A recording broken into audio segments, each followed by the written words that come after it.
Okay, this is a lesson to go over pre-test number 2. I will make this in 1, 2, 3, 4, 5, 6 different videos. Once I complete a page, I will stop the video and then start a new one. So it says, consider the experiment of spinning the following spinner 2 times to form a 2-digit number. And part A asks you to draw a tree diagram.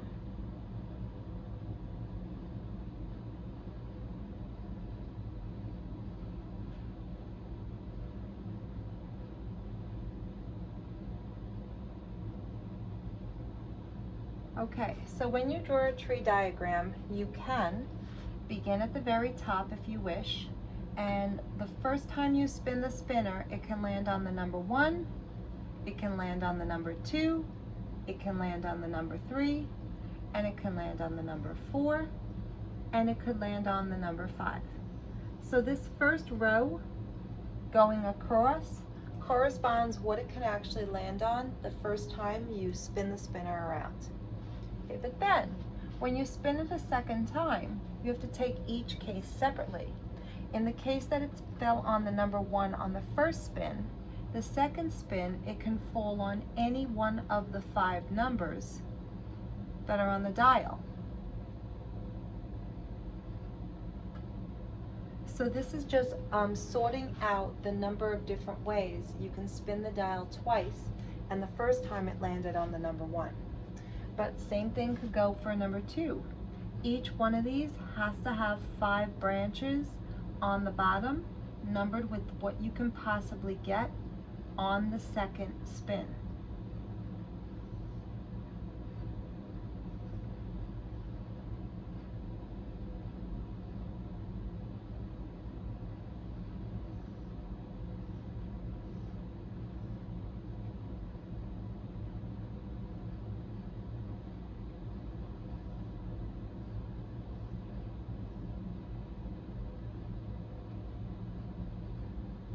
I always hated looking at this because it looks like I would spin the spinner like 50 times.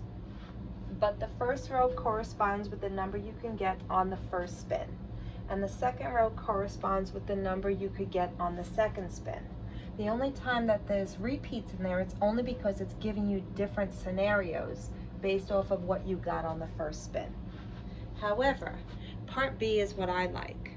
List the ordered pairs in the sample space.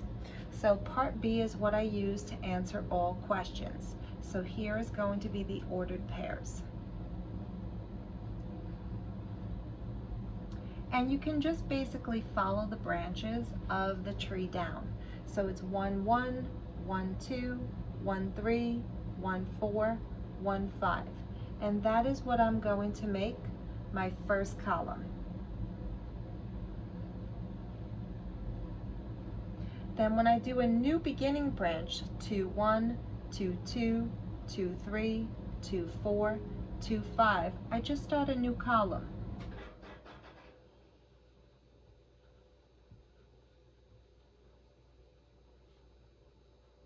Once again, a new beginning branch, 3, 1, 3, 2, 3, 3, 3, 4, 3, 5.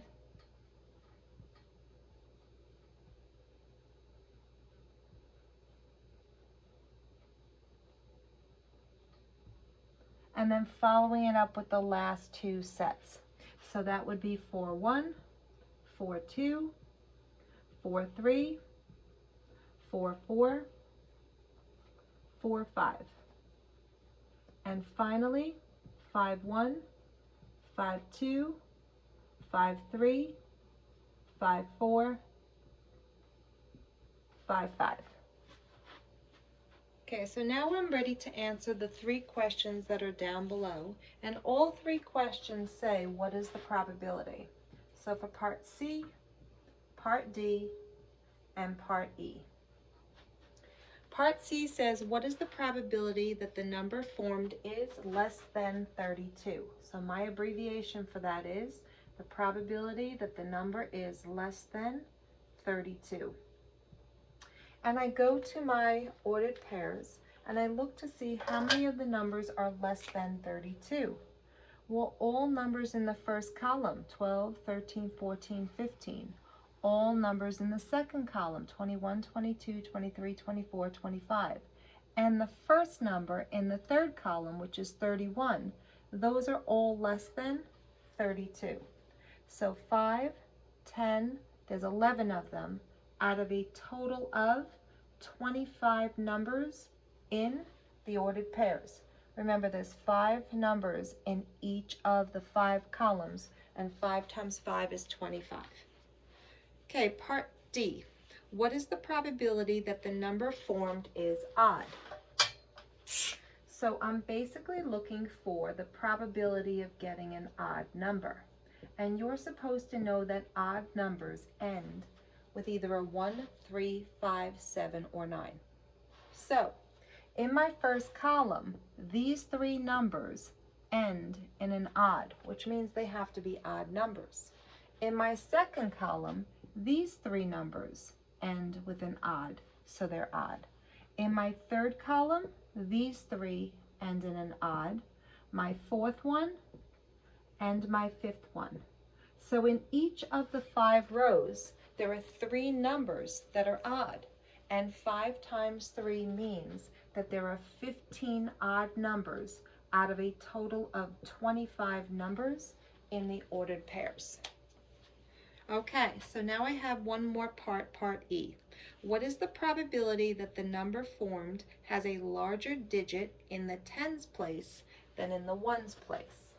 Well, let's go over something first. Probability that the tens, I should use an S, tens place is larger than the ones place. Just to make sure everyone understands what this question is actually asking for. In particular, I am going to pick this number right over here. It is one of the answers, but I just want to explain what the tens place is and the ones place. The first digit in that number, 2-digit number, that's the tens place.